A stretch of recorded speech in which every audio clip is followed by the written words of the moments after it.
వారంటే నాకు చాలా ఇష్టము.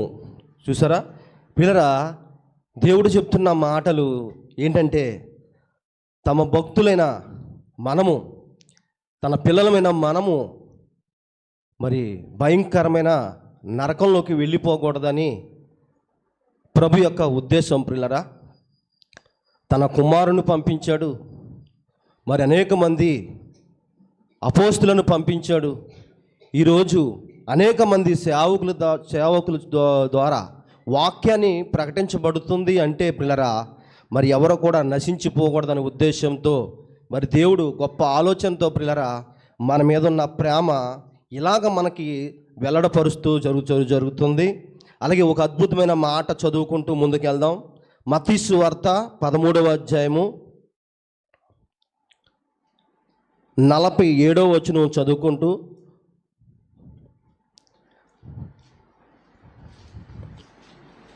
పదమూడవ అధ్యాయం 47వ వచనం. మరియు పరలోక రాజ్యము సముద్రములో వేయబడిన నానా విధములైన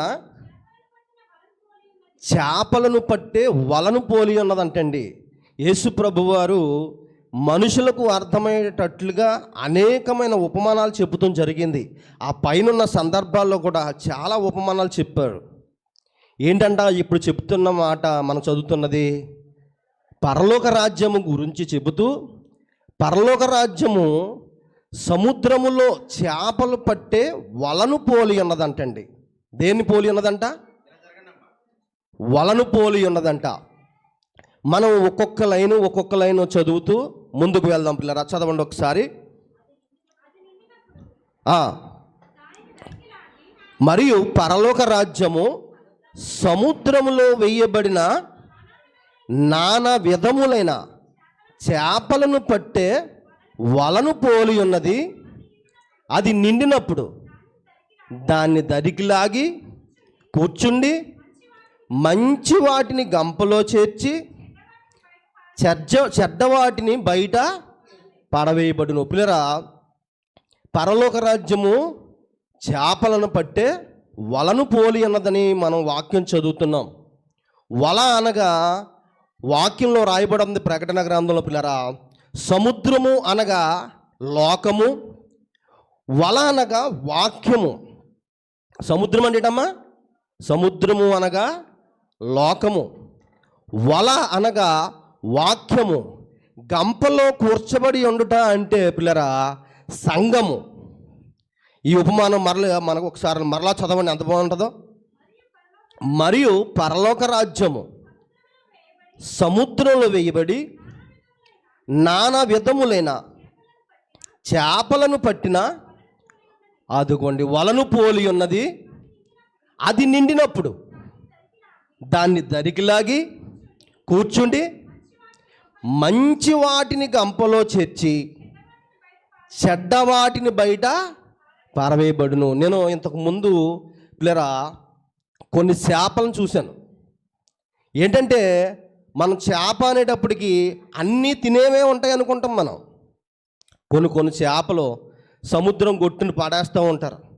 కొన్ని చేపలు రోడ్డు మీద లారీలు వెళ్ళే ప్రదేశంలో పడేస్తారు. ఎందుకంటే నేను ఒక ఆయన్ని అడిగాను, చేపలు పట్టాయని, ఏంటండి చేపలు ఎవరికొకరు లేని వాళ్ళకి వేస్తే వండుకు తింటారు కదా, మీరు అలా వేస్ట్గా ఎందుకు పడేస్తున్నారంటే, అవి మేము వేస్ట్గా పడేయటం లేదు, వాటిని లారీలు తొక్కి పచ్చడయ్యేటట్లుగా తొక్కాలే, చచ్చిపోవాలి. ఎందుకంటే ఒకవేళ ఈ చెరువులో ఉంటే ఉన్న చిన్న చిన్న చేపలను తినేసి మొత్తం చెరువు అంతా కూడా ఖాళీ అయిపోద్దని చెప్పాడు. ఆ చేప ఎలాగుందంటే, నేను చూసిన చేప గుడ్ల గూపు ఉంటుంది చూసారండి, చిన్న చిన్న చుక్కలతో, తెల్లటి చుక్కలతో ఉంటుంది చూసారా, సేమ్ అలాగే ఉంది ఆ చేప. అదంట బయట పడేస్తానంట బతికే ఉంటుందంట. అందుకని లారీలు తిరిగే ప్రదేశంలో అయితే అది తొక్కి చచ్చిపోవాలంట. ఒకవేళ చెరువులో కనుక ఉంటే అనేకమైన చేపలన్నిటిని తినేద్దంట, ఇంకా చెరువులో చేప పిల్లలు ఉండవంట.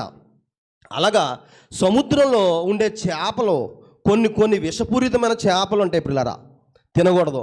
ఇక్కడ వాక్యం ఏం చెప్తుందంటే, సముద్రంలో నానా విధములైన చేపలను పట్టే వలను పోలి ఉన్నదంటండి పరలోక రాజ్యం. మీకు అర్థమైందా? వల అనగా వాక్యం యోహాను సువార్తలో ఒక మాట ఉంటుంది, ఇది అలాగే ఉంచి చదవండి. 5వ అధ్యాయము 39-40 వచనాల్లో లేఖనములు యందు నిత్య జీవము కలదని చెప్తున్నాడు ప్రభు. చూడండి ఎంత బాగుంటుంది. తీశారమ్మా? లేఖనములు యందు నిత్య జీవము కలదని తలంచుచు, అదుగోండి పిల్లరా, లేఖనంలో ఏముందంట? నిత్య జీవం ఉందంటే వాక్యంలో నుంచి వాక్యాన్ని చదివిన దాన్ని ఆచరిస్తేనే, వాక్యాన్ని చదివితేనే కానీ పరలోక రాజ్యము వెళ్ళమంట పిల్లరా. అంటే వాక్యం నుంచి ఎక్కడికి ఉంది? పరలోకానికి వాక్యం నుంచి దారి ఉందన్నమాట. అందుకే ప్రభు అంటాడు, నేనే మార్గము, నేనే సత్యము, నేనే జీవమునై ఉన్నాను అని చెప్తాడు వాక్యంలో. యేసుప్రభు వారు ఇంకో మాట అంటాడు, నేనే వాక్యమునై ఉన్నానని చెప్తూ ఉంటాడు. మీకు అర్థమైందా? అందుకే వల అనగా వాక్యము పిల్లరా, సంఘము అనగా చేపలను కూర్చే ఈ యొక్క గంప. ప్రకటన గ్రంథం ఒకసారి చూడండి ఎంత బాగుంటుంది.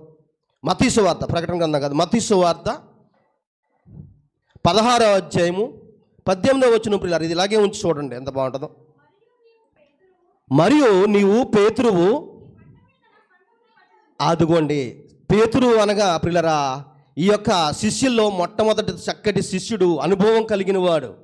ఈయనకి బాధ్యతలు అప్పగిస్తూ ప్రభువు అంటున్నాడు, పేతురు నీ బండ మీద, ఈ బండ మీద నా సంఘమును కట్టుద్దును, పాతాళం యొక్క ద్వారములు దాని ఎదుట నిలవవు. ప్రియులరా, ఈ వాక్యాన్ని వినడం వల్లే కాకుండా వినేసి విడిచిపెట్టడం వల్ల ప్రయోజనం లేదు, కానీ విని ఆచరించిన వారికి ప్రయోజనం ఉంది. ఏంటి ఆ ప్రయోజనం అంటే నిత్య జీవం ఇస్తానని చెప్తున్నాడు ప్రభు. చిన్నప్పుడు నేను సండే స్కూల్కి వెళ్ళేటప్పుడు ఒక పాట వినేవాడిని.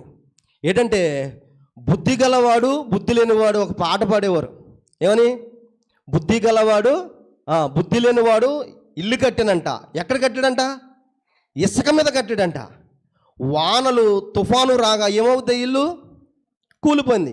ఇసుక మీద కట్టిన ఇల్లు ఉండదని. బుద్ధి గలవాడు బండ మీద కట్టానని రాస్తుంటుంది. ఎక్కడ? బుద్ధి గలవాడు బండ మీద ఇల్లు కట్టాడంట. వానలు వచ్చినా వరదలు వచ్చినా ఆ ఇల్లు ఏమవలేదు, పడిపోలేదు. ఇది ఇల్లు గురించి చెప్తున్న మాట కాదు పిల్లరా, మన ఆత్మీయ జీవితం గురించి చెప్తున్న, కట్టడాల గురించి చెప్తున్న మాట ఇది. అంటే వాక్యాన్ని వింటే ఏమొస్తుంది? మనకి బుద్ధి కలుగుతుంది. వాక్యాన్ని విని ఏం తెలుసుకోవాలి? మనం బుద్ధి తెచ్చుకోవాలి పిల్లరా.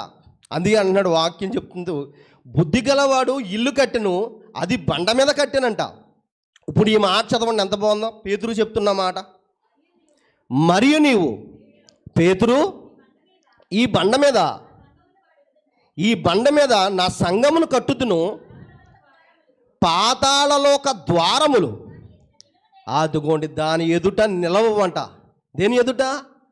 పాతాళలోకపు ద్వారాలు. ఎవరైతే పాతాళలోకానికి సిద్ధపడిపోయారో ప్రియులరా, అలాంటి వారికి వాక్యం చెబుతున్నప్పుడు సంఘంలో విని మారితే ఆ ద్వారాలు వాళ్ళకి తెరుచుకోవక, అంటే పాతాళలోకంలోకి వెళ్ళే అవకాశం, పాతాళంలో ఉన్న వేదనకరమైన స్థలంలోకి వెళ్ళరని చెప్తున్నాడు. చూడండి ఎంత బాగుంది, చదువమ్మా. మరియు నువ్వు పేతురు ఈ బండ మీద నా సంఘమును కట్టుదును, పాతాళలోక ద్వారములు దాని ఎదుట నిలవనేరవని చెబుతున్నాడంట. దేని ఎదుట?